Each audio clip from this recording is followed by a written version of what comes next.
За сайн байцгаана уу? Сарайна. Тэгээд ээлжид лайваараа энэ 7 хоногийн генийн түлхүүрийн тухай ярилцъя гэж бодлоо. За би аудиогоо шалгах юм.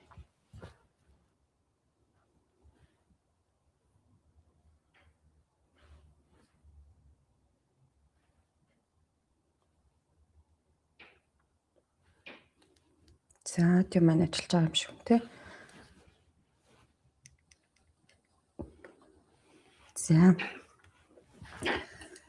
За тийм маань ажиллаж байгаа юм шиг үү те.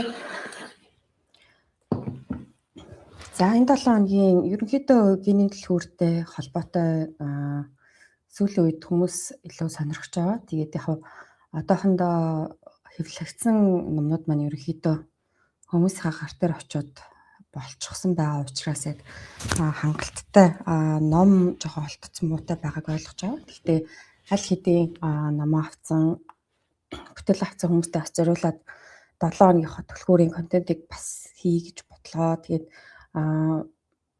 заавал одоо нэг юутай одоо эвлүүлэхтэйгээр хийхгүйгээр зөвхөн шууд ингээд лайваар хийж бас болох юм байна. Тэгээд энэ лайвын маань бичлэгүүд YouTube дээр дандаа давхар ороо явж байгаа. Тэгэхээр 30 хоног болоод лайвууд маань хадгалагдахгүй ч гэсэн эргээд YouTube-ээс ороод үзэх бас боломжтой байгаа. За генийн түлхүүр маань нийт 64 генийн түлхүүр байгаа. Тэгээд 64 генийн түлхүүр маань одоо нийт орчлон хорвоод давтагддаг ерөнхий зүй тогтлуудыг одоо генийн түлхүүр маань нэг нэгээр тайлбарлаж байгаа шүү дээ. Тэгээд түлхүүр болгон өөрөө сүүдэртэй, бэлэгтэй, сэдийтэй гэдэг нэг 3 түвшний давтамжтай байгаа. За тэгвэл бид нар одоо хүн болгон өөр гэсэн профайл дээр өөр гэсэн түлхүүрүүдтэй байгаа. Энэ нь бол тухайн хүн өөрөө ямар цаг мөчид хаана төрсөс хамаарат тухайн хүний профайл гарч ирж байгаа. Тэгээд тухайн хүний төрсөн өдөр цаг минут тухайн байршлаас хамаарат тухайн хүний тэр байршил дээр харьцуулахад одоо нар, сар, дэлхий, бархас сод ч гэдэг юм уу те сугар санчир гэдэг эдгээр гаригуудыг ямар байрлалтай ямар одоо градус налуутай байснаас хамаарат энэ 64 түлхүүр яг аль нь амьдралынх нь аль талбар дээр гарч байгаа вэ гэдэг нь тодорхойлогдож гарч байгаа. За тэгэхээр профайлаа яаж үүсгэх үү? Тэгээд яг энэ профайл гэдэг нь юу вэ гэх юм бол өмнөх бичлэгүүдээр бол хангалттай үзүүлсэн байгаа учраас энэ бичлэгээр бол зөвхөн нэг түлхүүр байвал тухайн түлхүүрийг яаж тунгаамжлагдаг вэ? За би байсан бол ер нь яадаг вэ гэдэг тухай бас хөнгөн ярих гэж бодлоо. За тэгээд хамтдаа энэ 7 хоногийн түлхүүр болох генийн түлхүүр 31-ийг хамтдаа үзээд энэ 41-р түлхүүрийн тухай бас ярилцъя.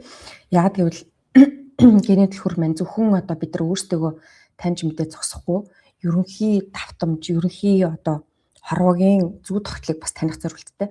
Гэхдээ хорвоог танихын тулд бид нар эхлээд өөрийгөө танихаас эхэлж байгаа шүү дээ. Өөрийгөө таньсны дараа бид бусдыг таних, бусдыг ойлгох тэр одоо нэг илүү боломжтой болно. Гүүгээр өөрийгөө хэн гэдгийг ч таниагүй хүн одоо бусдыг шууд ойлгоод таних эхлэн гэвэл одоо бас маш өрөөсгөл болно. Тийм учраас бид нар өөртөөгөө ч ажиллана, эргэн тойрноо ч ажиллана, бас зөв түлхүүртэйгээ ерөнхий утгаараач бас ажиллана. Яг гэвэл эдгээр зүй тогтлууд нь ганцхан надад биш бүх хүн төрлөختөнд бүх хүмүүс ухамсарт адилхан ерөөхдөө үйлчилж байгаа зүй тогтлууд байдаг учраас түлхүүр болгоноос сурах зүйл байдаг шүү.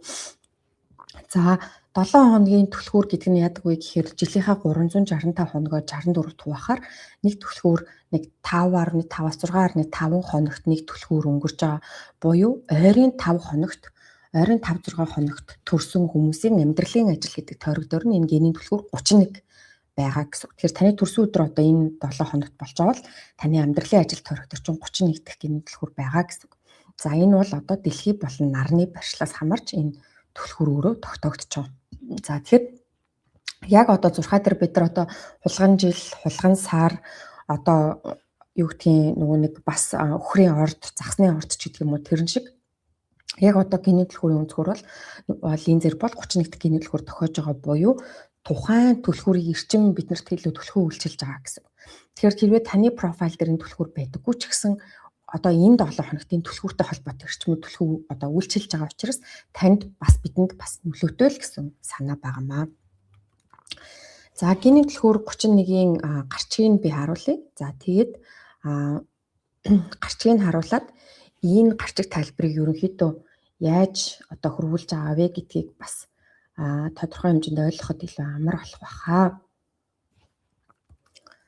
За битгэлэгцээ ширлэтгий. За гинийн түлхүүр 31 сүүдэр нь бардамнал, бэлэг нь манлайлал, сэдийн даруй байдал.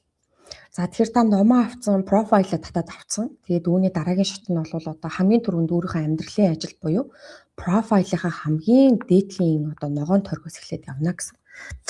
За ингээд харсан чинь миний амьдралын ажил дээр эсвэл одоо миний өөр ямар нэгэн тойрог дээр 31 дэх гинийн түлхүүр байвал ер нь би яаж унших вэ гэдгийг тайлбарлах гэж байна.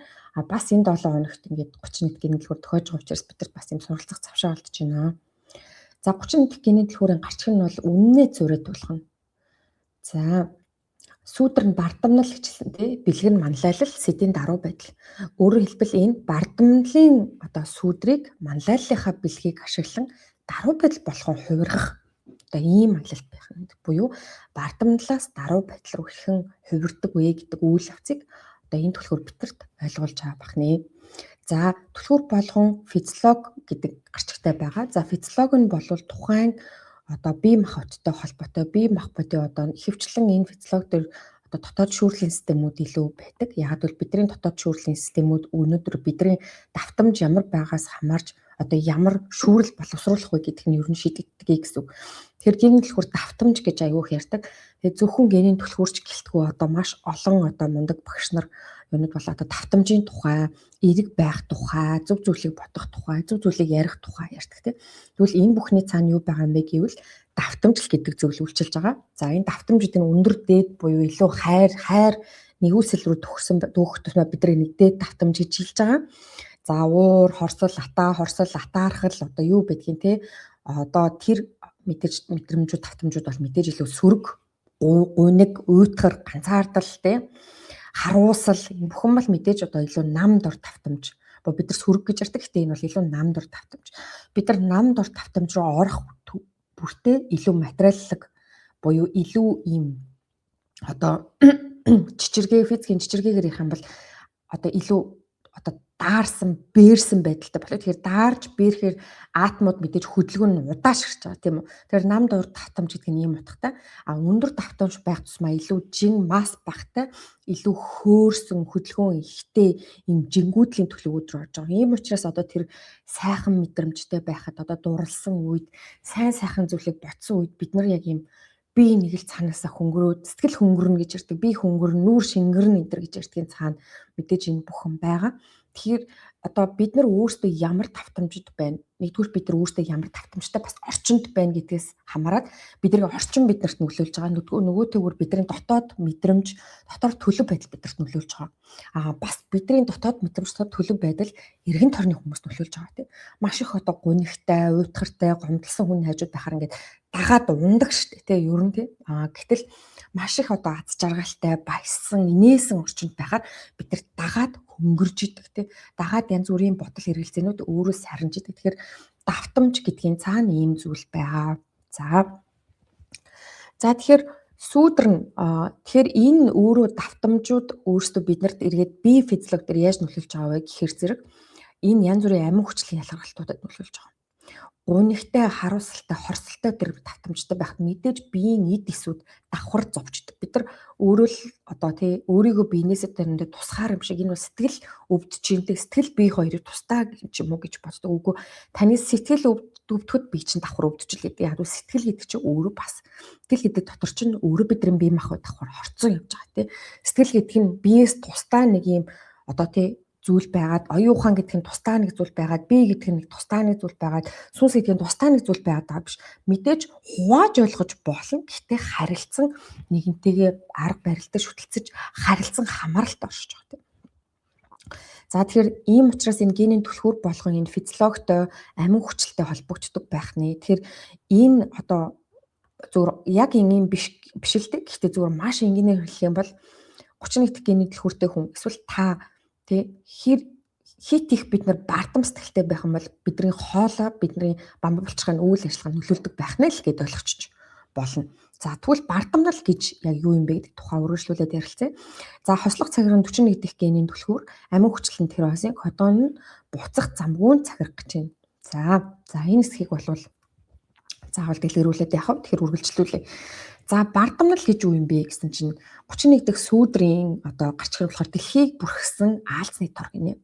Тэр 31 дэх сүүдэр ба түүний олон давтамжууд хүний нийгмийн олон ойлголтуудыг оронгоор нь эргүүлдэг гэсэн. Эдгээр давтамжууд бардам байдлаас даруй байдал руу шилжихдээ хүний хувьслыг харуулдаг. Бид орчин нийгмийн нөлөөллөөс үүдээд бардам байдал даруй байдлыг тодорхой нэгэн янзаар ойлгож хөвшсөн. Ерөнхийдөө бардам байдлыг сүрэг чанар, даруй байдлыг эерэг чанар гэж ойлгох нь түгээмэл болсон. Тэгвэл 31 дэх бэлэг нь манлайлал нөлөөлөлтөд шууд хамаатай тул бид эдгээр үгний жихэн үгийг утгыг мэдээж ойлгох нь чухал гэж ирж байна. За 31 дэх генийн түлхүүр маань өөрөө 62 дахь генийн түлхүүртэй химийн түвшинд холбоотой бөгөөд энэ хоёр генийн түлхүүр хамтдаа тирозин гэдэг амин хүчлийг кодолдог гэж. За 62 дахь генийн түлхүүр бол тэр чигтээ оюун ухааны нөхцөлтүүлэгтэй холбоотой ийм түлхүүр байгаа.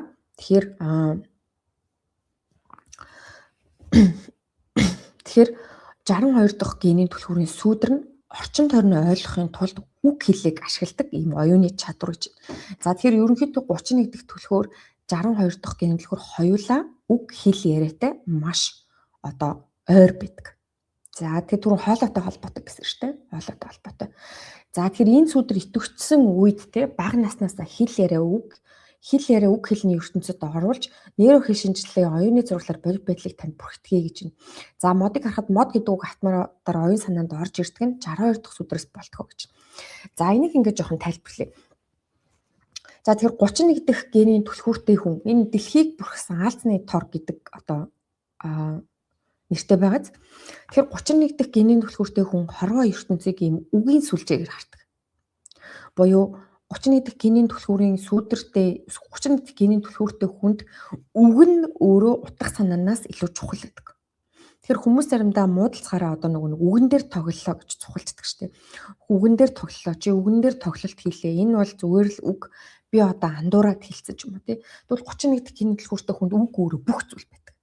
Тийм үгийн хүчийг энэ хүмүүс өөрсдөө маш сайн ойлгодог. Үгээр хүнийг амьдруулчих болно, хүлчих болно гэж ирдэг шүү дээ. Тэгвэл 31 дэх генийн түлхүүр үнийг маш сайн ойлгодог.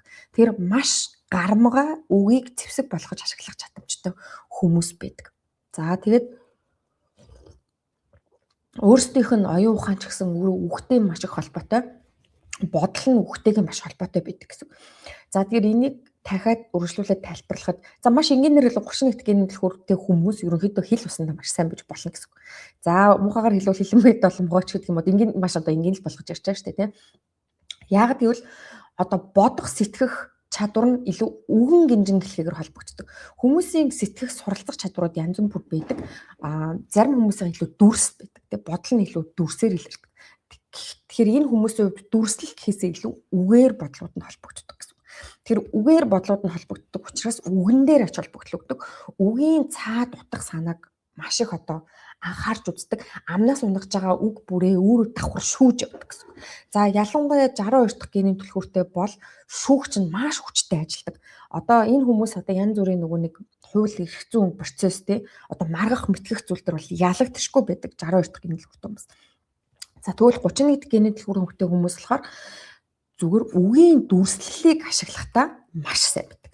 Альва зүйлийг үгээр илэрхийлэх, үгээр дүрсжүүлэх маш гармгаа нэгэн байдаг. За тэгэхээр 31 дахь сүүдэр 62 дахь сүүдэр өөрөө оюуны чадвар ашигладаг бол 31 дахь сүүдэр өөрөө энэ оюуны чадвараа ашиглаж буюу энэ үгийн чадвараа ашиглаж бусдыг хяналт иргэшээлтэй байлгах гэж ашигладаг.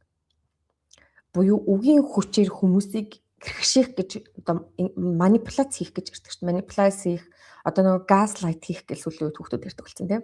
Тэр үгийн хүчээр бусдыг иргэшээх тийм өгөгдөлтэй байдаг. Нийлээ хурц өгтэй хүмүүсийн сүлдээ бид нар үгнээс нь айгаад бас одоо нэг таалалд нийцүүлэх гэж оролдох тийм хандлага гэж буюу тэр үгээр бусдыг иргэших тийм хүчтэй. Энэ хүмүүсийн үг нь ер нь нэлийн хүчтэй байдаг. Хүн бүрийн үг мэдээж хүчтэй эрчимтэй ч гэсэн 30 гэдэг гинэлгүүр бүр илүү эрчимтэй байдаг. Тэгэхээр энэ 7 хоног бид нар амнаас ундаж байгаа үгнүүдээ маш сайн анзаарах ийм боломжтой 7 хоног гарч ирж гэсэн үг тийм. За тэгэхээр энэ 62 31 гэдэг энэ хоёр сүүдрийн одоо нэг нь оюун ухаан гэдэг сүүдэр, нөгөөх нь болохоор зэрэг бардамнал гэдэг сүүдэр тийм. Тэгэхээр бардамнал гэдэг бол үгээ бодохгүй ярихыг хэлдэг байна ч тийм. Тэр бардамнал гэдэг бол бардам сэтгэл, бардам байдал, бардам үг гэдэг чинь өөрөө маш одоо олон төрлөөр илэрч болно. За яг 31 дэх сүүдрийн энэ бардамнал бол үгээ бодохгүй хэлэхээс одоо өөрийн үгэнд ямар ч хариуцлага хүлээхгүй, ямар ч бодохгүй хэлэх холбоотой. Буюу тэр үгийг ашиглаж бусдыг хэрэгшилтэд оруулж ивэл тэр ямар ч үгийг хэрэглэж чадна. Өөрийнхөө зорилгодоо хүрэхин тулд. За тэгэхээр энэ хоёр одоо сүүдэр, нэг нь оюун ухаан, нэг нь энэ бардамлалын энэ хоёр чадвар өөрөө нийлээд өнөөгийн хүн төрөлхтөнд үг хэллэг, дата мэдээлэл, хэлийг тийм хамгийн сайн нэрхшээж чаддаг буюу хамгийн гоё ярьж чаддаг хүнийг одоо манай нийгэм дэмждэг болсон байна шүү дээ. Өнөөдөр хэн хамгийн сайн явж байна, хэн хамгийн амжилттай явж байгаа гэдэг бол хамгийн гоё ярьдаг, хамгийн их ярьдаг ийм хүмүүсийг л бид нар тааж байна. За маш ингээнээр хэлбэл улс төрч хүн. Улс төрч хүнд бараг тавигдах хамгийн ихний одоо бичигдээгүй шалгуур бол ер нь сайхан ярьдаг байх мэдээж одоо тэр царай зүс одоо статус тэрнээс гадна сайн ярьдаг байх. За өнөөдөр орчин үеийн энэ нийгэмд гоё л ярьж чаддаг бол тэр үгний цаана ямар одоо үн цэн байгаа вэ? Үгний цаана ямар үндэс байгаа юм бэ? Үгний цаана ямар баримт тотлох байгаа юм бэ гэдгийг ер нь бид нар асуух болцсон. Өөрөөр хэлбэл энэ 31 дахь генийн түлхүүрийн энэ сүүдэр бидрийг нийгмээр нь энэ ховсдох чадвар болсон. Тэр хүн болгон одоо нөгөө амтай хүн болгон ярьж чадах учраас ингээд одоо би ч гэсэн чадна гэд ингээд яриад тэгээд нэг нэгнийхээ дууг даваад нэг нэгнээсээ илүү яруу байх гад нэг нэгнээсээ илүү бусдын анхаарлыг татах гад нэг нэгнийхээ дээр гарах гэж бид нар энэ үгийн чадварыг одоо ашиглаж байгааг бардамнал гэж нэрлэж байгаа. Өөрөөр хэлбэл үгийнхаа арталт ямар ч үнц нь хариуцлага хүлээхгүйгээр ярих чадвар бол бардамнал. За бидний бизнесийн ертөнц одоо орчин үеийн ерөнхийдөө нийгмийн ийм нэг зөөлөн бүтэц одоо яг энийг тойроод ер нь үүсчлээ шүү дээ. Аалцны тор.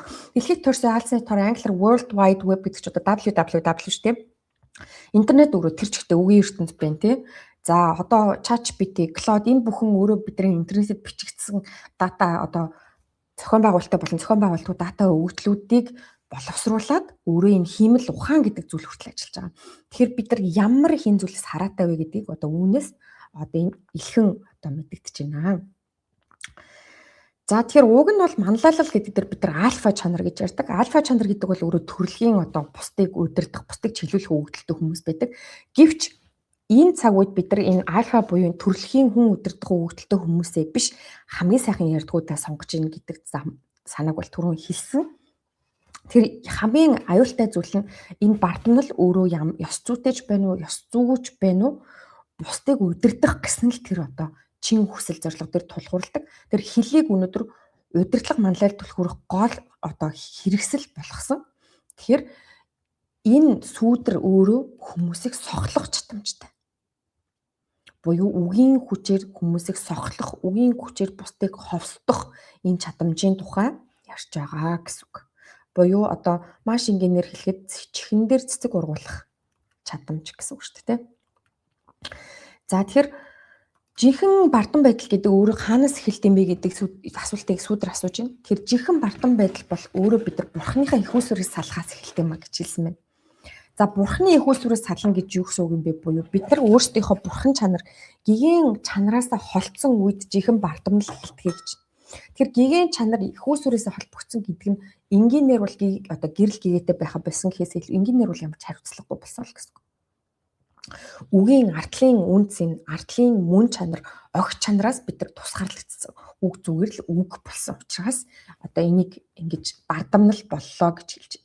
Хэрвээ бидний үг бүхэн биелдэг, үг бүхэн үнэн байх ёстой, үг бүгийнхаа артал бид нар хариуцлага хүлээдэг ийм нийгмийг бүтээсэн байсан бол өнөөдөр ийм олон худалч, хуурамч, ийм олон одоо хамаа намаагүй амныхаа зоргоор ингэж одоо ярьдаг зүйлс бол байхгүй байсан. Тэгэхээр энэ хариуцлага, энэ ёс зүй, энэ ухамсар өөрөө байхгүй. Энэ ухамсарт бид нар таслагдсан байхгүй биш. Эндээс бид нар таслагдсан байгаа. Бид нар үг бүрийнхээ арталт хариуцлага хүлээж байгаа маань хിവэрэ байгаа. Гэхдээ бидний нэг мартцсан. Бид нар юу ч ярьж болдог гэдэг тийм төөрөгдөл донд энэ цагт амьдарч байна.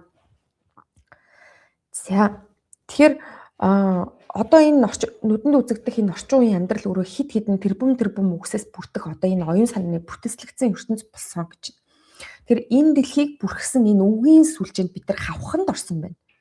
Матер өөрөө хүрэхэд хатуу биетэй боловч барьцгүй хийсвэр зүйл гэдгийг бид нар аль хэдийн мэдж байгаа. Хэрвээ бид нар хангалттай бага түвшинд нэгж түвшинд очиж чадах юм бол матер өөрөө дотор агаар хоосон чанар байгаа. Гэтэл бид нар түүнийг бодит гэж бодоод тэр яг энэ өөрийнхөө гартаа баригдаж чадахгүй байгаа зүйлийг бодит биш гэж тодорхойлцсон. Ямар зүйлийг барьдаг вэ гэвэл ижил давтамжтай зүйлстэй бодит харагдаж байгаа. Буюу биднэрт баригдаж байгаа зүйлс яагаад баригдаж байгаа гэж бол бидний дотод одоо энэ атом эсвэл өөрөө ижил түвшинд чичирхийлж байгаа учраас бид нар энийг барьж чадчихаа. Хэрвээ бид нар өвөр давтамжтай чичирхийлэх юм бол өөр зүйл бидэнд бодит юм шиг санагдана. Энийг харуулах хамгийн энгийн арга бол машинтэй хоёр машин хоёулаа 100 км/цаг хурдтай зэрэгцээд явж байгаад хоёулаа зогсож байгаа юм шиг л харагдана. Нэг нь илүү хурдан яваад нөгөөт нь удаан явхад хурдан явж байгаа нь сайн мэдэгдэнэ. Хэрвээ зогсож явах юм бол бүр сайн мэдэгдэнэ тийм үү? Тэгэхээр би бас яг мэдээж одоо физикч хүн биш учраас одоо ийм л байдаг гэж мэднэ хэрэггүй ч гэсэн зөв энгийнээр тайлбарлахад бол ийм юм байна гэж ойлгож байна. Тэгэхээр матер чанар, матер биш чанар гэдгийг одоо матер биш нь илүү хийсвэр барьцгүй гэж бид нар ярьдаг. Гэхдээ барьцгүй байгаа нь надад л баригдахгүй байгааг бид нар барьцгүй гэж ярьж байгаа боловч барьцгүй гэдэг нь барих боломжгүй гэсэн үг бас биш. Одоо биднэрт барихад хэцүү байна. Яагаад биднэрт барихад хэцүү байна? Яагаад гэвэл бидний бүтээсэн ертөнцийн давтамж чичирхийлэл өнөөдөр ийм түвшинд л байна. Энэ яриад байгаа зүйлс дэндүү хол сонсогдоод, дэндүү панаалтай сонсогдоод байгаа шалтгаан нь энэ бидний өнөөдрийн чичирхийлэл давтамжаас хол өндөр түвшинд л байгаа юм. Тэ? Өндөрөөс бол нам түвшинд. Тэр нам түвшинд байх тусмаа илүү удаан, илүү цогсонго санагдана. А өндөр түвшинд байх тусмаа илүү хурдтай, илүү барьцгүй санагдана. Тэгэхээр ямар нэгэн объектыг хангалттай хурдан хэмжээнд гүйлгэхэд тухайн объект харагдахаа болдог үстэй тий. Тэгэхээр давтамж чичирхийллийн хурд гэж одоо маш энгийнээр ойлгуулъя гэвэл юм байна тий. Зураг авч хахад байнгын гараа хөдлөхөр тэр гар өөрөө яг тогтонго гар шиг биш ийм зураас урсгал болж харагддаг үстэй тий. Галч гэсэн тэгдэг үстэй тий. Тэрнтэй төстэй гэж одоо би бол ойлгож байгаа. За тийм байдаг гэж бас хэлэхээр одоо хамаагүй цэцэрхсэн болох байх. За тэгэхээр энэ сүүдрийн бардамнал гэдэг сүүдэр маань өөр хоёр чанараар илэрч байгаа. Бүх сүүдрүүд хоёр чанараар илэрч байгаа. Дарагдмал болон сөргөлзөх чанар. За дарагдмал чанар дээрээ төдгөлзөл гэж байна. За тэгэхээр үндсэндээ бидэд хоёр төрлийн л одоо бардам чанар орших боломжтой. Тэгээд дарагдмал чанар дээрээ өөрөө юм хуурамч даруй байдал болж илэрдэг гинэ. За тэгэхээр бардам бишээ одоо бардамлалын сүдэртэй хүмүүсийн хамгийн гаргууд хийдэг зүйл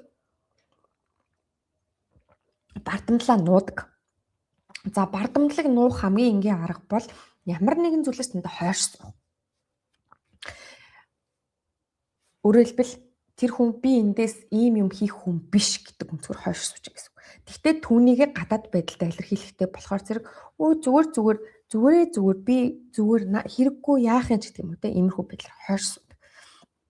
Буюу бусдыг хараад өртөхгүй тулд бусад хүмүүсийн анхааралд өртөхгүй тулд түүнийгээ одоо нуух гэж ингэж хойш сууж байгаа гэсэн. Гэхдээ ухтаа бас энэ бардам сэтгэл гэдэг. Тэгэхээр хүмүүс өөрсдөө одоо тий би ингэж хүмүүсийн урд гарч ярьдгүү. Би энэ шиг ийм одоо лайв хийдгүү.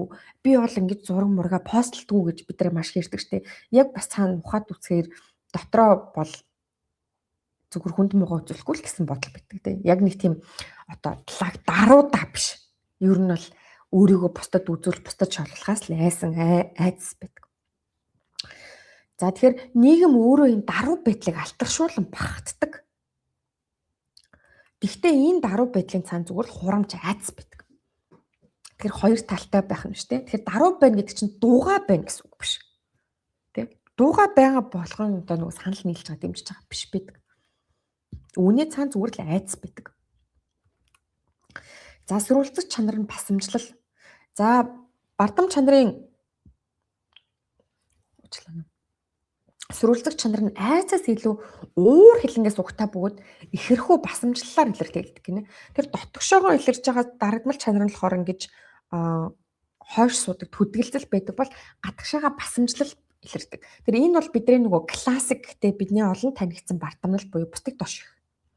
Гадаад байдал, хэлсэн үг, явц зам байдал, одоо өнгөрсөн үг, түүх, нэр, уус, одоо мөнгө төгрөг юу байдیں۔ Тэ сурсан, сургуул тэ энэ бүхнээр одоо доош их хандлага. За энийг бол бид нар одоо жинхэнэ одоо мэддэг штэ тэ энэ бардамнал гэдгийг. За тэгэхээр энэ ингэж бусдыг басамжилдаг хүмүүсийн цаана юу байдаг вэ гэхээр зэрэг бусдаас дахиад айх хайц байдаг. Бусдын дор орохоос айх буюу бусдад хүлээн зөвшөөрөх гэсэн хэрэгцээ байдаг. Одоо хүнийг ингээл бусдыг гоочлол тэгээ царай зүс өмсөн зүснээр ингээл гоочлол юм гэдэг чинь өөрийгөө би юм гоё царайтай шүү, өөрийгөө гоё авч явдаг шүү, би ингээ гоё хувцалдаг шүү, одоо би цэвэрхэн шүү, би ажилсан шүү гэж одоо хэлүүлэхээр тэр хүн бусдыг доромжлоод байгаа. Тэ ер нь ингээд одоо юу гэдгийг ингээл бусдыг айгүйх шүүдэг хүмүүс бол яагаад юун дээр шүүдэг гэхээр өөрийнхөө хүмүүс сайн чаддаг зүйл дээр шүүдэг. Тэгээ сайн чаддаг зүйлээ л одоо сайн байна л гэж одоо хэлүүлэхэл байгаа л одоо санаа штэ тийм. Тэр энэ бол одоо маш энгийн. Тэгэхээр хэрвээ надад одоо 31 дэх гений дэлгүүр байдаг бол би сүүдэр дээр хамгийн түрүүнд энэ хоёрыг л бодно. За би юун дээр хоошо суугаад байна. Тэгээ юун дээр би хоошо суугаад сэтгэлийн өвгөндөө өөрийгөө бусдаас илүү гэж бодоод байна. Хоёрдугаар би юун дээр бусдад хүлээн зөвшөөрөхийг маш хүсэж байна. Юун дээр би бусдын одоо юу гэдгийг магтаал сайшаалаар би цангаж байна. Үүнийгээ маш санзар хэрэгтэй. Тэгээ энэ хоёр хөвчлэн юу болдог? Сэтэлтэн болдог. За 31 дахь бэлэг. За 31 дахь бэлэг нь өөрөө манлайлал. За манлайлалын бэлэг бол өөрөө цаана зүрх сэтгэлийн брэнд гэсэн үгтэй холбогдож байна. За тэгэхээр манлайлал гэдэг үгний яг жинхэнэ утга учир буюу одоо манлайлал гэдэг бол тэгэхээр 31 дахь бэлгийн нүдээр бол бусдыг хөтлөн дагуулах биш байна. Жинхэнэ манлайлал гэдэг бол зөв цагт нь зөв үгийг олж хэлэх. Хаана ямар хинтэй байна, хаана ямар зоригтой хүмүүсийн дунд байна, хаана ямар орчинд нөхцөл байна, түүнд тохирсон үгийг нь хэлж өгөх. Тэгэхээр 31 дэх генийн түлхүүртэй хүмүүс маш их өндөр мэдрэмжтэй байгаа. Тэр мэдрэмжийг үг болгон хуургах байгалийн өгдөлтөй хүмүүс байдаг. Тэгэхээр тухайн орчин нөхцөл, тухайн зүйл дээр үг болгон хуургах өгдөлтөй хүмүүсийг бид нар яруу найрагч гэж нэрлэдэг үстэй. Яруу найрагч гэж нэрлэдэг шүү дээ. Тэгээ яруу найрагчдын бичсэн зохиол, яруу найрагч зохиолчдын бичсэн найраглал, тэр хүмүүсийн бичсэн зохиол төр үндэслэсэн кино, жүжиг, дуу энэ бүхнийг бид нар сонсож хөглөгдөж идэг шүү дээ. Яагаад тэгж байгаа вэ гэвэл тэр хүмүүс тэр давтамжийг үг болгон яруугаар илэрхийлэх чадамж байгаа байхгүй. Энэ чинь өөрөө маш том оюуны чадамж тийм. За тэгэхээр яг энэ цагийн одоо бид нар манлайлал удирдлага гэдэг ингээ харж байгаа зүйлийг нь бэлэг рүү нь хувиргаж үзэх юм бол зөв зөвлөгийг хэлэх. Тэгэхээр зөв үгийг хүний хүссэн үгийг хүссэн цагт нь хүссэн өнгө аясаар нь хэлж өгнө гэдэг бол хүнийг маш их тайтгаруулдаг. Үүнд хамгийн энгийн жишээ бол сайн сайхан магтаалын үгсийг хэлж өгөх. Заримдаа магтаал биш шүүмжлэл байсан ч гэсэн зөв цагт зөв өнгө аясаар илэрхийлэхэд тэр өөрөө одоо юм болдог гэж бид нар ярьдаг шүү дээ тийм. Тэр энэ 31 дэх генийн дэлгүүртэй хүний хамгийн гол онцлог нь бусдыг манлайлаад удирдах нь одоо тийм сонирхол үрдэнд байдгүй. Яг жинхэнэ бэлгийн давтамж дээр байгаа үед хин нэгэнд хүлээн зөвшөөрөх, хин нэгнийг одоо лидер нь болох, туг барих тийм ямар сонирхолгүй. Харин тэр сонирхолгүй байдал нь өөртөө маш сайн манлайлагч, маш сайн удирдагч болох одоо тэр замыг гэж. За өршөөр 30 секунд компьютер залхах тийм.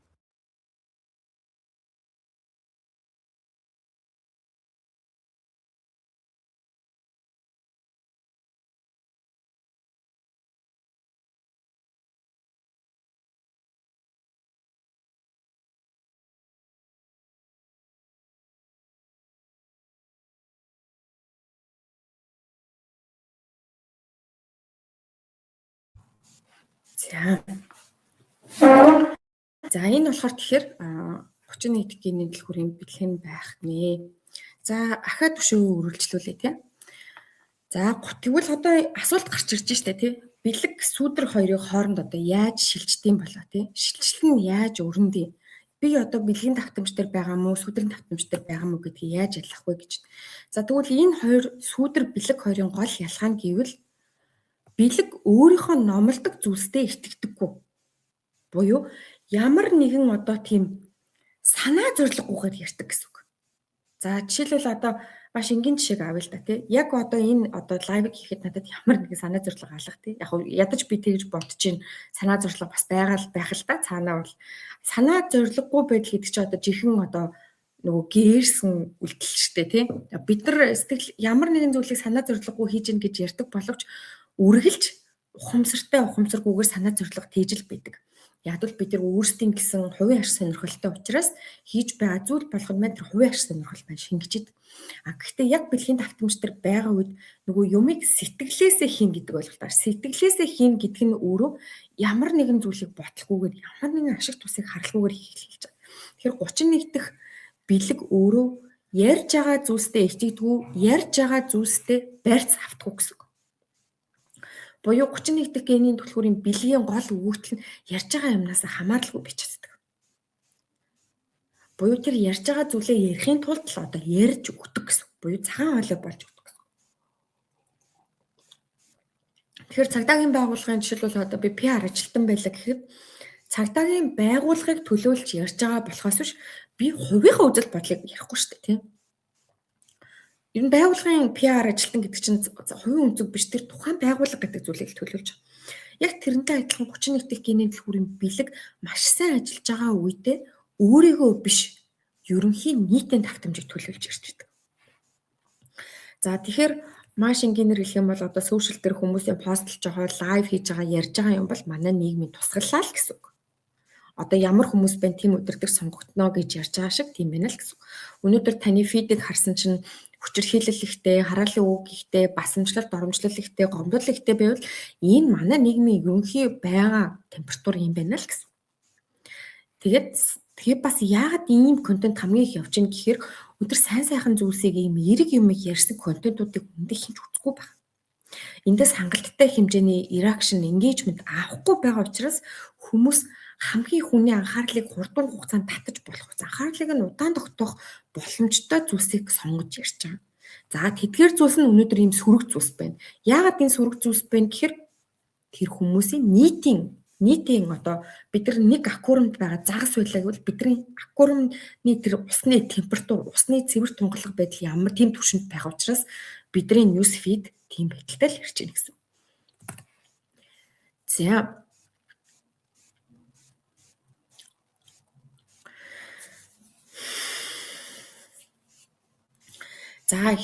сүүдрийн давтамж дээр 31 дахь генийн түлхүүр илүү өөрийгөө харуулах гэж, өөрийгөө хүлээмжшүүлүүлэх гэж эрх мэдэл эд баялагын төлөө ажилдаг бол бэлгийн төвшөнд тий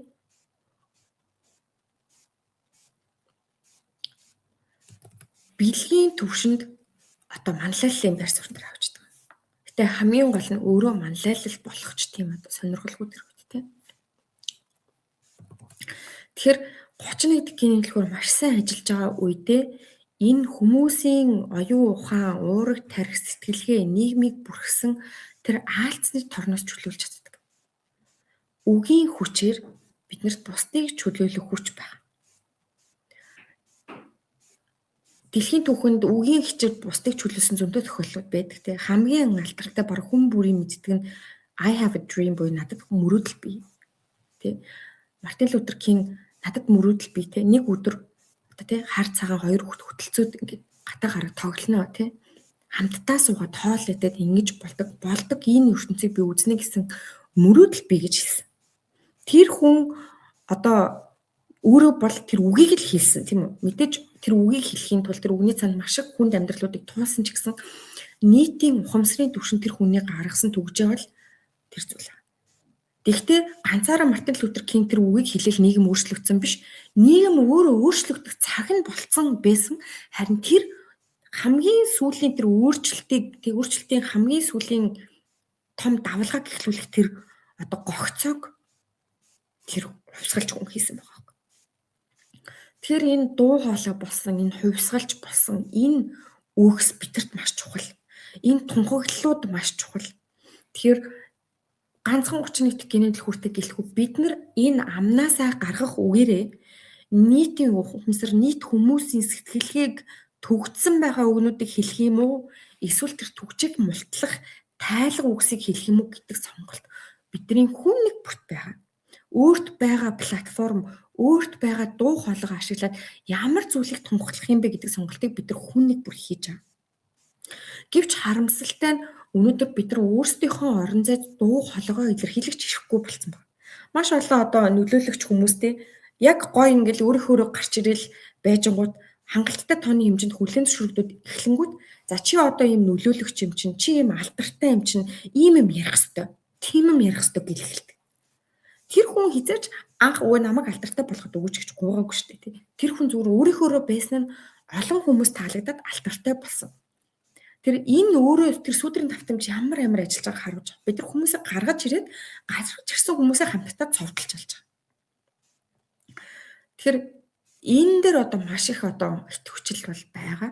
Гэхдээ эцээ эцэст бусад хүмүүс одоо бидний тэр үгэн дээрээс болж яаж одоо тий иерархи нь гаргахаас илүүтэйгээр бид нар яагаад тэр үгийг хэлсэн, тэр үгийн цаана ямар эрчим байсан төр зүйлдээ л итгэхэд бас гэж болно. Гэхдээ мэдээж тэглээгээд амархан гэж бол ерөөсөө хэлээгүй.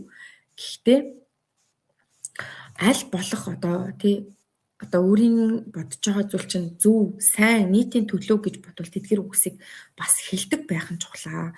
Түүнээс ш одоо өөрийнхөө харагдах байдал, өөрийнхөө имиж те нэр төрийг ботоод мэдчихсэн ч бас хэлэхгүй байж бид нар бас болохгүй л гэсэн санаа. Гэхдээ ингэж хэлэхдээ бид нар те ямар нэгэн санаа зорилготоор бусдыг одоо доош хийсэн өнгө эсрэг биш.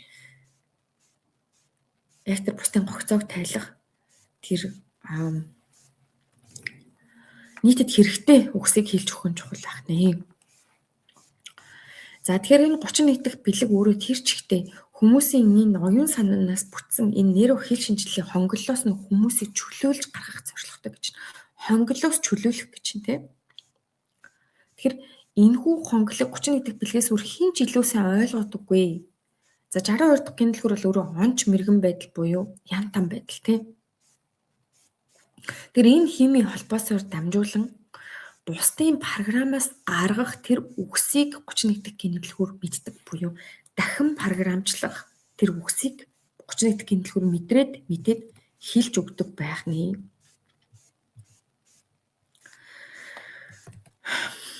За энийг маш энгийнээр хэлэхэд бол одоо нөгөө номон дээр бичсэн байна л да. Зарим нэг кино, уран бүтээл, ном тий тодорхой цаг үед гармагцаа дэлхийд даяар түүгч нийтлэг хүмүүсийн ухамсарт нөлөөлж чаддгаа гэж.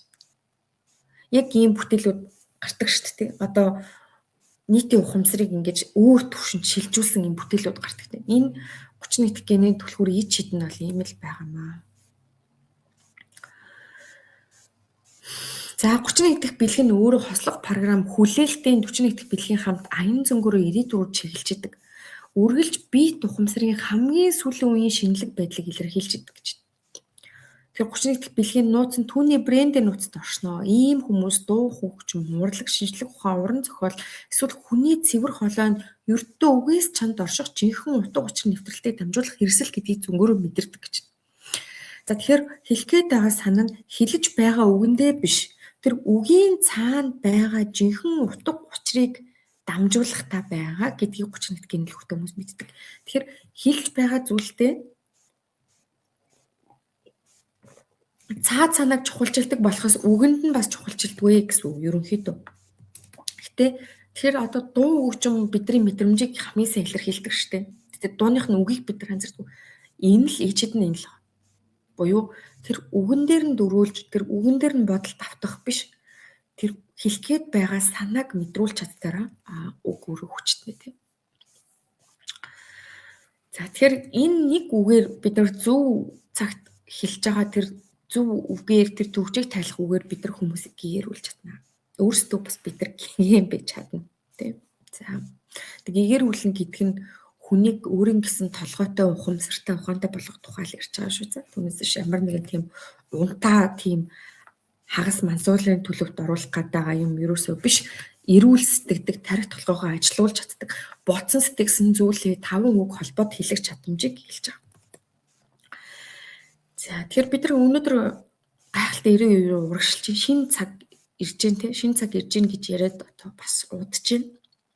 Тэгэхээр бидний энэ ирж яваа цаг буюу энэ одоо энэ ирж яваа цаг гэдэг үг шүү дээ. Энэ бүр ямар гоё үг вэ те. Ирж яваа цаг энэ үгийг баг хүн болгон мэддэг. Ирж яваа цаг гэдэг үгийн цаана юу байгаа гэхээр тэр айс ирээдүг зөвөмжилж байна те.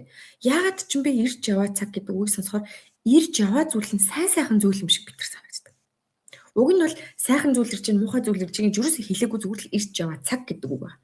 Гэхдээ энэ үгийн цаана байгаа давтамж нь өөрөө маш их байгаа. Буюу сайн сайхан ирээдүг хүсэн хүлээсэн. Сайн сайхан ирээдүг рүү сайн цаг ирнэ гэсэн тэр тэмүүлэлт хийж байгаа. Тэр энэ сайн сайхан цаг үе ирж байна. Энэ бид нар тэр цаг үе рүү хаажмаар урагшилж байна. Тэгэхээр энэ сайн сайхан цаг руу зөвхөн тэр зүрх сэтгэл рүүгээ өнгөж чадах хүмүүс л орж байна. Тэгээд та зүрх сэтгэл рүүгээ өнгөж чадсан бол тэр зүрснээсээ ирсэн үгийг бас хэлжтэй өгч чаддаг байгаарэ гэж уриалъя. За 31 дахь сэдв бол даруй байдал. За буцах замгүй цаграг гэж байгаа тийм. За ингээд сүүдрийн энэ аялалт маань сүүдэр бардамтлалын сүүдрээс гараад манлайллын бэлэг рүү ороод ингээд даруй байдлын сэдв рүү орч дүүрч байгаа. 31 дахь бэлэгийг ингээд сонсоход хэрвээ сайхан байвал 31 дахь сэдв бүр өөр төвшөнд байна гэж. Даруй байдал гэдэг бол эр зориггүй хүний үүрэх зүйл биш ээ гэж байгаа. Ийм учраас одоо бид нар ингээд даруй байдал гэхээр нэг юм гигантэн, нэг юм үүх дуурдуу, нэг юм даруухан хүн гэж боддог. Гэтэл даруй байдал гэдэг өөрөө маш хэцүү зүйл байгаа байхгүй. Бид нар даруй байдал гэдэг хүний цан чанар гэж боддог. Даруухан зантай хүн гэж боддог нь маш өөр хачирхалтай.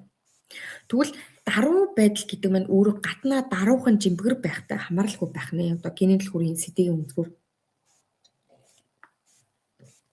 Дээрлэх тохиолдолд ингэж өөрийгөө нуун далталсан үгээ хорсон даруй байдал бол одоо нөгөө хумсаа нуусан муур гэдэг шиг өөрийгөө нуусан тийм бардам сэтгэл байдаг. Жинхэнэ даруй байдал гэдэг өөрөө би гэдэг үзэл устснаар өөрөө зүгээр л гарч ирдэг зүйл. Тэр одоо би гэдэг байдал дотор тийм нөгөө эго гэд яриад байгаа алдарт үгийг яриад шүү дээ тийм. Эго гэдэг алдарт үгэн дотор ёс суртахуун хүртэл орно. Нэг юм ёс суртахуун гэдэг одоо ойлголтыг бүтээчээд яг одоо бүх нийтэд хамаарах умарч боломжгүй нэг тийм цензурыг өөртөө бүтээж өөртөө тохируулж нэг юм бүтээчээд тэрийгээ бид нар ингээ бусдад шахаад. Тэгээ чи ийм байгаа чи тийм байгаа ч гэл өөрийгөө ч гимшээгээл бусдыг гимшээгээл зовоогоо л. Эн чинь өөрөө тэр хүнд нэг юм барьж байгаа зүйл байгаас болоод байна тийм. Энэ өөрөө энэ ёс суртахуун, ёс зүй гэдэг одоо энэ даруй байдал, бардам байдал гэдэг өөрөө маш их юм дарамттай үг байгаа байхгүй. Буюу чи даруул байх хэрэгтэй, бардам байж болохгүй гэсэн л тийм санаа байгаа байхгүй. Хоёрдмал чанартай. Тэгвэл хоёрдмал чанарын юу үсгэж идэг вэ гэхээр сүдрэл үсгэж идэг. Бид нар сүүдрийн биш төлөвт байгаа үед ийм хоёрдмал чанар гэж байдгүй. Тэр хүмүүсийн аягүй хастаа ингэдэг тийм инхүү тэгхүү тэгвэл яг уу ингэвэл яг уу энэ бол өөрөө угаасаа сүүдрийн төлөв.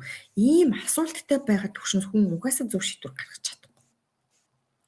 Хэвчлэн бид нар зүүн сонгоо сонсоход хариулт өгүүлж яг нэг л байдаг. Асуултыг уурах тарих асуудаг. Гэтэ уурах тарих асуулт асуух нь зөв. Ягаад гэвэл уурах тарих ажиллаа хийж байгаа. Гэхдээ томоохон шийдвэрүүдийг гаргахад дан уурах тарих шийдвэр гаргах ямарч боломжгүй.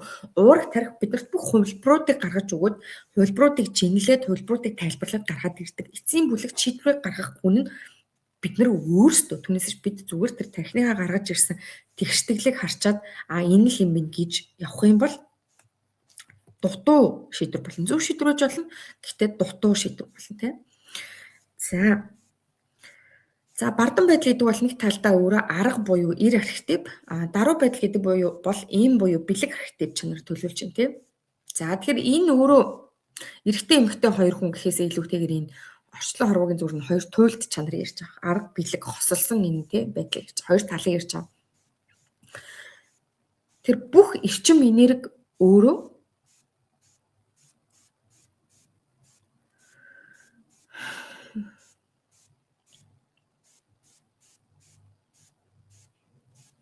тэгэхээр одоо арга бэлэг тэнцэх гэж ярьдаг штэ тий. Одоо арга бэлэг тэнцэх, харилцан одоо сүлэлтэж оршихч гэдэг юм тий.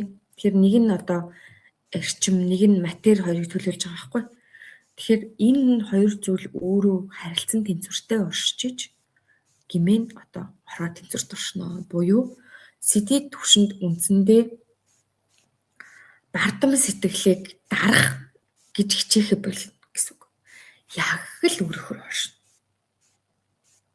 Бардам сэтгэлийг дарах гэж оролдоно гэдэг чинь жинхэнэ бардам налахгүй. Зөв бардам байдлаа нуух гэж оролдож гэсэн.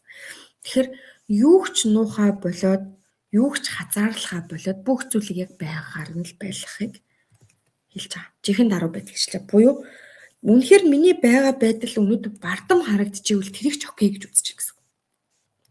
Тэгэхгүйгээр би илүү бардам харагдаад тах шиг байна гэд зүс царай гадаад байдал ярьж байгаа үгсээ идэвхлэхгүй гэсэн санааг хэлж. Тэр нь маш хэцүү байгаас тийм өөрөө цэвэр өөрийнхөө байх тухайч байгаа. Цэвэр 100% өөрийнхөө байна гэдэг бол маш хэцүү зүйл. Тэгэхдээ цэвэр 100% өөрийнхөө байх тэр чадамж буюу би гэд ямар нэгэн зүйлээс барихаа болоод оршихыг даруй байдал гэж нэрлэж байна гэдэг байхгүй.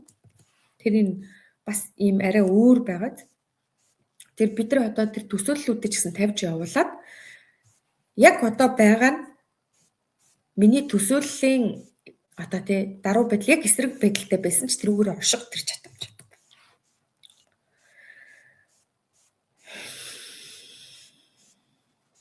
За тэгэхээр 31 дэх сэдвийн хувьд хүмүүсийн гаргаж байгаа зам байдал болгон өөрөө нийтийн ухамсарын л илэрхийлэл байдаг болохоос хувь хүн гэдэг зүйл байхгүй гэж үздэг.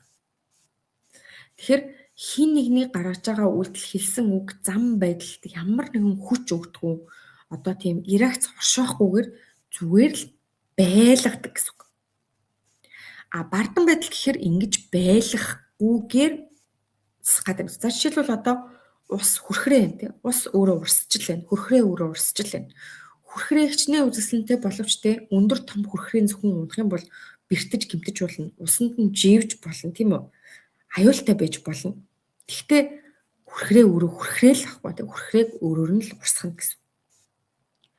Тэгвгээр бид нар одоо нэг усыг нь ийшээж явуулъя, тийшээж явуулъя, ингэж гоё болохыг гэл ингээл одоо янзлаад байгаа шүү дээ тий. Энийг л хэлээд байгаа бардам байдал гэж. Тэр сэтгэлээс гарч байгаа үг нь заримдаа биднэрт тэр хэлэх ёстой үг нь өөр хатуу үг байсан ч тэрийг хэлэх болно гэсэн үг. Бусдад дайсан болох байсан ч тэрийг зүгээр л хэлнэ гэсэн үг. Яагаад гэвэл 31 дэх сэдвийг өөрөө тэр үгийг хэлж өгч байгаа юм. Өөрөөсөө биш нийтийн ухамсараас, нийтийн давтамжаас хэлж өгч байгаа гэсэн. Тэгэхээр бардам байдал хүмүүс юу гэж бодох вэ гэдэгт анхаардаг бол даруй байдал үүнд хамаагүй. Ийм учраас бардам байдал үргэлж өөрөө даруухан байх гэж хичээдэг гэсэн үг. Буюу хүний үг амар хамаатай мөртлөө хүний үг ямар ч хамаагүй юм шиг царайлах гэж бүх юмаа бардгаа гэсэн үг. За энийг бол ойлгож байгаа тийм. За тэгэхээр жинхэнэ даруй байдалд хүмүүс таныг бардам гэж бодох нь ч хамаагүй гэж. За тэгэхээр сэдвийн парадокс гэдэг нь бол энэ тийм сэдвийн төвшөнд өөрөө тэр сүүдэр өөрөө харилцсан байна. Тэр альва зүйлийг энгийнээр хэлвэл сүүдэр болгож хардаг, сүрэг болгож харж чаддаг хүмүүс нь бид нар өөрсдөө гэсэн. Тэгэхээр энэ их сүрэг юм яриад байгаа, энэ их сүрэг байгаад байгаа хүмүүс өөрийгөө л илэрхийлж байна л гэсэн. Тэр оршин байгаа зүйл бол оршин байгаа. Оршин байгаа зүйлийг бид нар хүлээж авах боломжгүйгээр өөрийнхөө линзээр хувиргаад эргээд өөрийнхөө хэлж байгаа тэг санааг хэлэхэд тэр нь өөрөө сүрэг байгаад тэр миний дотроос гарч байгаа сүрэг байдал болохоос тухайн зүйлийн мөн чанар нь өөрөө сүрэг биш ээ гэсэн санааг хэлж байгаа. За ингээд хэлэнгүүт одоо нөгөө нэг хүчирхийлэл үйлцэн амар юм хийсэн хүмүүсийг тэгээд яах юм бэ хүлэн зөвшөөрөх юм уу ч юм уу ингээл янз бүрийн одоо бодлууд бас орж ирж болно. Тэгээ надад ч гэсэн тийм бодол орж ирж байгаа хгүй. Тэгээд муу хүмүүс тэрийгээ тэгэл хийгээд байж байгаа нь окей юм уу? Бүх юм ингээл муухай юм ирчихсэн ч хүлэн зөвшөөрөх юм уу гэх. Хэрвээ бидний нэгийнхэн ширхэг хүнэнч тэр муухайг тий хариу үйлдэл үзүүлдэггүй. тэрэнд агаар өгдөггүй, тэрэнд хүчил төрөгч өгч тэр галыг нь үрддэггүй байсан бол ямар байх вэ? Дийлэнх тохиолдолд тэр хүмүүсийн үйлдэл бусдын анхаарлыг татах гэсэн тийм мотивацтай тий айцаас үлдсэн л зүйл байдаг 31 дэх сэдвийн өнцгөр тэгж одоо ойлгож байна. Гэхдээ та бас өөрөө 31 дэх сэдвийг уншихаар танд бүр шал өөр зүйл мэдрэгдэж болно. Тэр бол окей. Энэ бол зүгээр надад л одоо мэдрэгдэж байгаа зүйл нь юм байгаа. Тэгэхээр энэ бол өөрөө гинийн дэлгүүрийн онцлог нь өөрөө юм байгаа. Буюу одоо нэг хүн илүү энэ зүйлийг уншсан ч юм уу, илүү цаг өнгөрөөцнөр илүү ухаантай, илүү лаг энийг мэддэг болно гэсэн зүйл биш. Хүн бүрийн дотор тэр мэрэгэн одоо хүн байгаа. Бид нар энэ номыг энэ бүтээлийг ашиглаж түүнийг л гаргаж ирэх гэдэг. Түүнийг нь жинхэнэ амьд судар нь бид нар өөрсдөө тэр судрыг хөрвүүлж ойлгох хүн бид өөрсдөө тэр судраг ганцхан нэг хэл дээр бичигдсэн тэр хэлийг ганцхан ойлгох хүн ганцхан баг тэр нь та өөрөө. Та өөрөө судран та өөрөө уншигч нь та өөрөө тэр судрын эрдэмтэн багш байхгүй. Тэгэхээр өөрийнхөө дотор тэр амьд үгээр тэр гэрлээр бичигдсэн тэр амьд үгсийг ойлгож гаргаж ирэх үүрэгтэй хүн нь танаас өөр хинж биш. Одоо миний хийгээд байгаа зүйл болохоор энэ юм гоё өгдөг шүү гэдгийг амтлуулах те энэ бас ийм байж болдог шүү гэдэг хувилбарыг үзүүлэх те яста нөгөө ярьж өгж байгаа гэдэг чинь аахгүй. Тэгэхээр энэ одоо тодорхой хэмжээтэй хүмүүст нөлөөлөхгүй байгаа хүмүүст заах гээд байгаа хүмүүсийн чинь цаана ийм ярьж өгч байгаа хэлж өгч байгаа юм сэтлүүд л байна. За тэгэд энэ өөрөө сонирхолтой таад те би ч гэсэн ингээд одоо энэ төлхөр ингээ ойлгохдаг болмоор нэрдэг болмоор байна гэвэл та ингээ өөрийнхөө төлхүүртэйгээ уншаад өөрийнхөө төлхүүртэй ажиллаад те баг багаар ингээд нэг үйлбэрийг уншаал энэ нэг юу гэсэн үг байж болох уу ямар үж болох уу гэл те тунгаан бясалгал ингээл явна л гэсэн.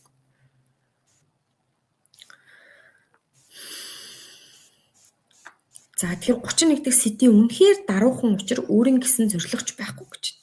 Тэр өөрийн мэдлгүй бусдыг төрөлжлүүлсэн чөлөөлж ихдэг боловч ухтаа тийм ч зориг хүсэл байдаггүй гэж. Тэр энэ ертөнцид хинт ч нөлөөлөх боломжгүй гэдгийг 31 дэх сэдвийг ойлгосон байдгаа гэж тий. Буюу үндсэнд хэлж байгаа санаа нь 31 дэх сэдвийг бараг өөрөж байх шаардлагагүй гэж боддог гэсэн.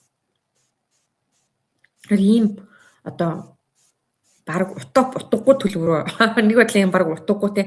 Анх ихэнх сэдвэнүүд ингэж нэг юм төлөвөөс эхлээд тэр төлөвөг амар ач холбогдолтой тайлбарлаж яснаа бэлгийн төвшөнд очиод нэг юм эд шидлэг гой юмнууд яруу болж яснаа сэдэд төвшөнд очиод явж яснаа хамгийн төгсгөлийн үгтэр гэхдээ энэ ч чухал биш ээ гэж дуусдаг. Тэр энэ бол нэг юм цаанаасаа нэг юм хошигнолч гэх юм уу те цаанаасаа яста нөгөө жоок шиг ч гэдэг юм уу байгаа байхгүй. Ихэнх одоо аяллууд ингэж л дүүрч байгаа. Эхлээд бид нар ямар нэгэн асуудлаар сэтгэгдээд ямар нэгэн асуудлыг шийдэх гэж эхэлж байгаа. Тэтгэрцэн асуудлыг шийдэхин тулд тэрийг ингээл бодоол цугалтад бүх эрчим энерги өгвөл эцээц тэр бүх зүйлээ зөвлөж тэр асуудалд бид нар суралцж байгаа. Тэгээд дараа нь тэр асуудлыг шийдэх гэж оролдож байгаа. Шийдэх гэж явж явсараа байгаад хамгийн анхныхаа зэг дээр ирээд энэ асуудлыг анх үүсгэсэн хүн бол би өөрөө юм байна. Хэрвээ би энэ үзэл бодлоо энэ үн цэнэ тэсээ ингэж хүчтэй зуурхаа болчих юм бол энэ асуудал анхнаасаа үүсэхгүй байсан юм гэдэг бид хэрэгтэй ойлгодог юм. Тэгээ би бүх зүйл дээр гээгүй өрнөлийн бас нэг зүй тогтол юм уу гэж хардгаа. За хамгийн сүүлийн point. За тэгэхээр 31 дахь сэдв бол эртний зүнчттэй холбоотой гэж байна. Зүнч буюу англиар oracle гэдэг. Монголоор бол бас нэг иш үзүүлэгч гэж бас тийм үг байдаг. За тэр иш үзүүлэгч гэдэг одоо хүн нь өөрөө бурхны дуу хоолойг дамжуулагч гэсэн утгатай буюу дуу тайрцаг гэж ирдэг. За одоо манай Монголд бол одоо үүнийг одоо улаач гэж нэрлэх, бүү улаач гэж нэрлэх баг тий. Тэр хүмүүс чинь өөрийн гэсэн үнцэг гэхээс илүү өвгдийнхөө хэлсэн үгийг дамжуулж байгаа гэж явдаг тий. Тэгэхээр хамгийн сайн улаач хүн чинь тэр өөрийн гэдэг тэр одоо эго, өөрийн гэсэн үзэл бодол нь одоо аль хэдийн арилаад тэр үгийг хамгийн сайн цэврээр дамжуулж чадж байгаа хүн чинь хамгийн сайн улаачилж байгаа хүн байгаа шүү дээ. Буюу улаач гэдэг чинь өөрөө дамжуулагч гэсэн утгатай шүү. Өртөөж улаач гэж ярьдаг шүү дээ. Тэгэхээр хамгийн сайнаар ажиллаж байгаа үедээ би гэдэг ямар ч тэр одоо сэдвгүй болдог. Би гэдэг зорилгоосоо хитэгдэг гэсэн. Хилж байгаатайгаа өөр ямар ч хамааралгүй бөгөөд түүнтэй ямар ч сонирхолгүй байдаг гэсэн. Буюу одоо энэ ярьж байгаа зүйлдээ хин нэгэн хүлээн зөвшөөрөх болов яана намайг юу гэх бол гэдэг тийм зорилго айдас байхгүй л гэсэн үг тийм.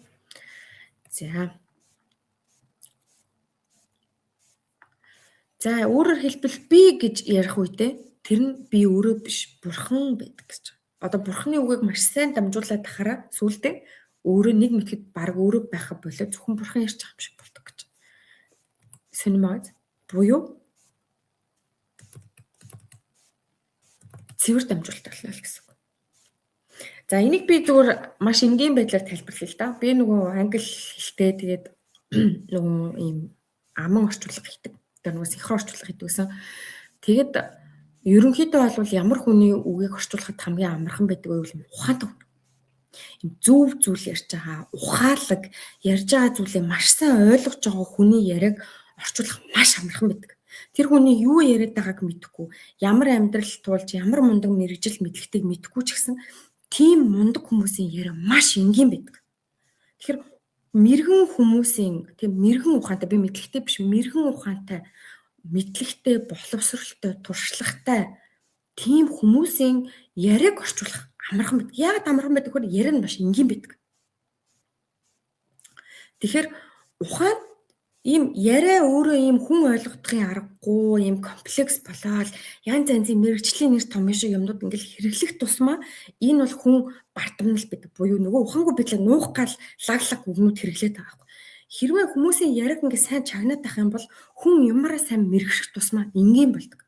Мэрэгшээд юмаа ойлгох тусмаа тэрийг 5 настай хүүхэд ч ойлгохоор хэмжээний төвшөнд буулгаж ярих чадамжтай болдог. Буюу тухайн зүйл өөрөө болж хувирдаг.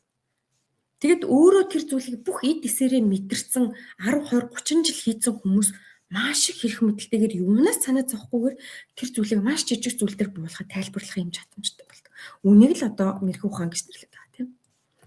Тэгэхээр жинхэнэ одоо манлайлал гэдэг бол өөрөө энэ би гэдэг үзлээ тавьж явуулах байх нэ. Тэгэхээр одоо зарим нэг одоо би одоо баг одоо бурхан байна, аврагч байна гэдээ яриад байгаа хүмүүс одоо тийм бид нар бас яг ингээл доогддог штэ тийм. Гэхдээ үнэхээр тэр хүний өнцгөр тэмж байгаа юм бэл одоо бид нар мэдгүй тийм. Эсвэл ямар нэгэн хуурмаг одоо дүр дотооддоо үүсгчээд өөрийгөө бас андуураад яваад ахыг ч бас үүсэхгүй л тийм.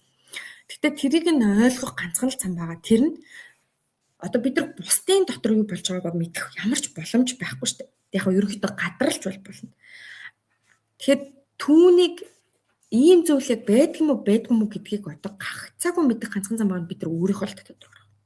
Өөрсдөө л үүнийг хийж үзэх баг. Тэр энэ өөрийн чинь дотоод руу өөрийн чинь сэтгэхүй рүү өөрийн чинь гүн рүү оруулдаг ганцхан л хүн байгаа. Тэр гүн рүү орч чадах ганцхан бат тэр нь таавар. Тэгээд тийм учраас ингээд одоо ном авцсан нэг бас багхгүй тооны хүмүүс аахгүй одоо энэ номыг ингээд авцсан. Тэгээд ямар нэгэн байдлаар одоо бэлэг болгоод авцсан, сонирхол сэтгэл нь хөдлөд авцсан тийм. Гэхдээ энийг авцсан баггүй тооны хүмүүс байгаа мөртлөө яг энэ номтойгоо ингээд ажиллаж байгаа хүн нь цөөхөн байна. Тэр сүүлийн үед ягаад илүү ингээд контент хийгээд байна вэ гэвэл ингээд ажиллаарэ тийм. Одоо өдөө болтол ажиллаагүй ингээд талгаад ойртохгүй байгаа бол ингээд ойрторой тийм. Иймэрхүү байдлаар ингээд ойртож болно гэдэг дээр бас жоохон урам зориг шипич гэх юм өгөхгүйд хийгээд байгаа. Түүнээс ч одоо яг энийг ингээд үзэхээр миний зүгээр ингээд энэ яриануудыг сонсохоор үрд чи ямар мэдрэмж төрж байна те. Тэрийг бас тунгаагаад үзээрэй. Тэгээд сонирх юм бол одоо YouTube, Facebook дээр байгаа бичлэгүүдийг үзээрэй. Бас Jinkies Mongolia.com-оор ороод бас ийм өмнөх ярианууд байгаа. Тэр яриануудыг бас үзээрэй гэж одоо санал болгоё. За би өмнө нь бол ингээд зөвхөн нөгөө хаалттай хүрээнд ийм уулзалт Zoom хийх маягаар явдаг байсан. Тэгээ одооноос бол яг илүү олон хүмүүст хүрээ. Тэгээд бас хангалттай тооны хүмүүс ингээд хүлээн зөвшөөрж байгаа учраас ингээд илүү юм ярих боломжтой болчихлоо л доо. Түүнээсээ одоо хинч ойлгохгүй, хинч хүлээн зөвшөөрдгөө зүйлэг бол одоо ингээд яриад бол ямар ч нэмэргүй штэ. Тэгэхээр ингээд тодорхой тооны үндсэн хүмүүс ингээд ойлгоод ийм үүсэж байгаа учраас тэр хүмүүстэй дэмжлэг болох дахиад өшөө одоо иймэрхүү зүйл хэрэгтэй байгаа. Өөрийнхөө одоо тэр одоо аялал юмаа ингээд өөрийнхөө гарт аваа тий. Тэр хариуцлага эрх мэдэл одоо алдаан байсан ч минийх, алдарн байсан ч минийх гэдэг тэр одоо нэг хандлагаар энэ бүх зүйлдээ ийм эзэн одоо байдлаар хандах ийм хүсэлтэй ингэж одоо үр өрлөг аялах хийх сонирхолтой хүмүүст зориулаад одоо энийг хийгээд байгаа шүү. Тэгэхээр асуулт байвал манай пэйж рүү бичиж асуугаарай. Тэгээд номоо бас цахимаар байршуулах хүсэлт өгсөн байгаа. Тэгээд цахим дээр одоо гадаадд байгаа хүмүүс бас ном авахд бэрхшээлтэй байгаа бол цахимаар тэр бүтээл орсны дараа бас пэйжээрээ мэдээлэл хүргэнэ. За ингээд ийм байна. Тэгээд та бүхэнд маш их талархлаа. Тэгээд нэг бүтэн цаг ярьсан байна. Тэгээд сайхан тухтай суугаад сонсож чадсан бол танд талархлаа. Тэгээд хэрвээ асуулт байвал цаашдаа за ийм зүйлийг яриад өгвөл сайн байна гэсэн зүйл байвал бас илгээж байгаарай. Би бол одоо заавал хийн гэсэн баталгаа өгч чадахгүй. Яг нэг хийхийг бодож байгаа зүйл нь ингээд тогтмол сонсоод сонирхож байгаа хүмүүсийнхаа дунд профайлуудыг нь авч аваад нэг хүнийх нь профайлыг шалгаруулад ингээд онлайнаар хүний профайл бас уншиж өгвөл сонирхолтой байж магадгүй гэж бодсон. За нэг тийм зүйл бас хийнэ. Тэгээд илүү ингээд генийн дэлгүүртэйгээ ажиллахад өшөө дэмжлэг хэрэгтэй байвал 8 сарын 8-нд эхлэх сургалтаа бол би санал болгоно. Тэгээд энэ бол өөрөө аялал байгаа. Тэгээд бид нар 3 сар гарны турш хамтдаа сугрын ирэмбээр аялнаа. Тэгэхээр энэ аялалд одоо нэгтгэхийг бол үржин. За энэ аялалд нэгтгэхийн бол өөрийнхөө профайлын хатар сугрын ирэмбээр сайхан одоо хамтдаа бусад хүмүүстэй хамтдаа аялаад сугрын ирэмбтэйгээ юм сайхан ажиллах боломжийг одоо олох юм байнамаа. Тэгээд цаашдаа өөрөө бас тэр маягаараа ингээд ер нь бол яг энэ генийн дэлгүүртэй ажилладаг хүмүүс ингээл жил болгон ингээл профайлаараа ер нь нэг аялцдаг л та. Жилдээ ч юм уу эсвэл 2-3 жилдээ ч юм уу явах бол маш түгээмэл. Тэгээд бид нар цаг хугацаа өнгөрхийн хэрээр улам илүү туршлагатай, улам илүү мэрэгэн ухаантай, улам илүү одоо альвааг таних хэмжээний мэдлэгтэй, туулалтай болсон байдаг учраас одоо юмыг ойлгох өнцөг маань ч гэсэн өөрчлөгдсөн байдаг. Тийм учраас одоо энэ генийн дэлгүүр өөрөө амьд ном баггүй. Тэгээ энэ амьд гэдэг байгаагийн цаана юу гэж хэлээд байгаа юм бол та өөрөө амьтай ухамсартай. Та өөрөө амьтай ухамсартай. Та хамт энэ ном одоо өөрчлөгдөж, өсөж, урагшилж одоо шимээ өгч чадах юм бүтээл байгаа шүү. Тэгэхээр сонирхлыг чинь татсан бол заавал үнтэй ажиллаад үзээрэй гэж одоо би хувьдаа зөвлөнө. Яг бол миний хувьд энэ бүтээл одоо маш том өөрчлөлтүүдийг хийх тийм одоо гол эхлэл болсон. Тэгээд яалтчгүй энэ бол дотроосоо дэлгэрэх аялал. Эрхэм зорилгооныг дотроосоо дэлгэрэх аялал. Бидний дэлгэрлийн аялал бол дотоодоос эхэлж байгаа. Тэгэхээр дотоодоос эхэлж байгаамаа гэд гоё юм хэлээд өнгөрөхгүйгээр яг яаж дотоодоос эхэлж хөөж явах юм бэ гэдэг тэр системтэй хөтөлбөр байгаа учраас одоо маш давуу талтай байгаамаа.